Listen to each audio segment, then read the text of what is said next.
उत्तराखंड की पहाड़ियों में बसा छोटा सा गांव धूपगढ़। दिन में ये गांव इतना शांत और सुंदर लगता था कि कोई भी यहाँ रहना पसंद करे। लेकिन जैसे ही सूरज पहाड़ियों के पीछे ढलता, गांव पर एक अजीब सा सन्नाटा छा जाता।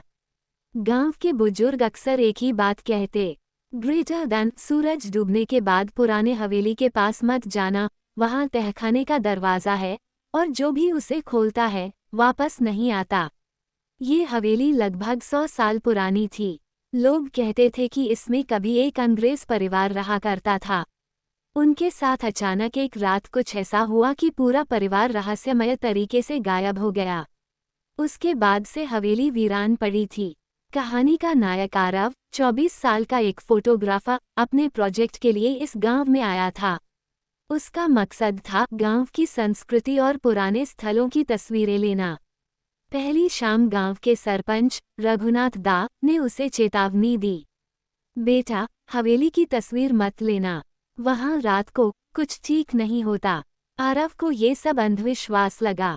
उसकी सोच थी, डर जैसी चीज बस कहानियों में होती है, असल में नहीं।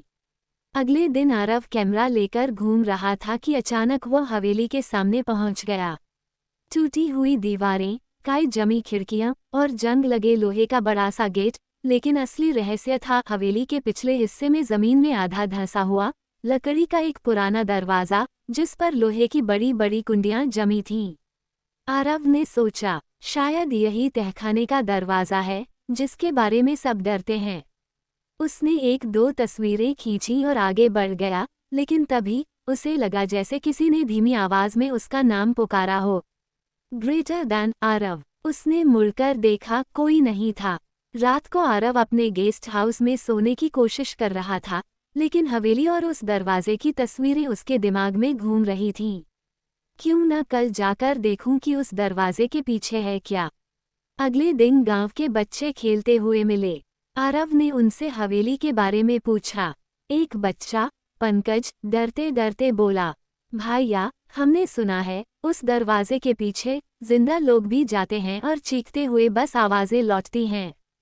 शाम के वक्त जब सूरज डूब रहा था, आरव कैमरा लेकर हवेली में घुस गया। अंदर मकड़ी के जाले, टूटी मेज कुर्सियां और दीवारों पर उखड़ा हुआ पेंट, हर जगह मौत सा सन्नाटा था। वो पिछले हिस्से में पहुंचा।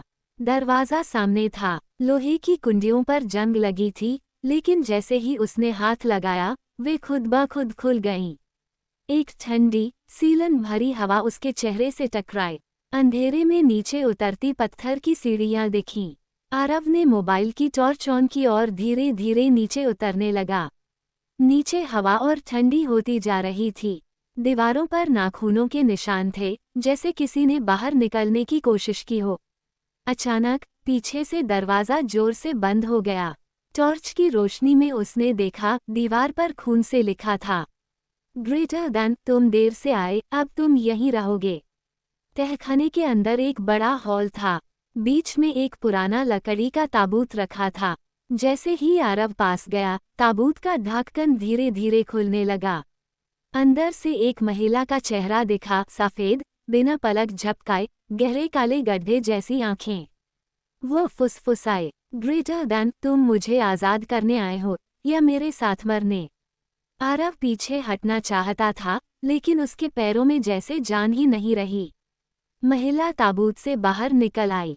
उसकी हड्डियों से खड़कने की आवाज आ रही थी। महिला ने अपने बर्फ जैसे ठंडे हाथ आरव की गर्दन पर रखे और धीरे धीरे दबाने लगी।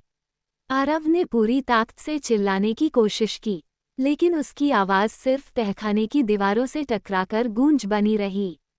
उसकी कैमरे की स्क्रीन पर आखिरी तस्वीर दिखी, वही महिला उसके बिल्कुल पीछे खड़ी, और फिर स्क्रीन ब्लैक।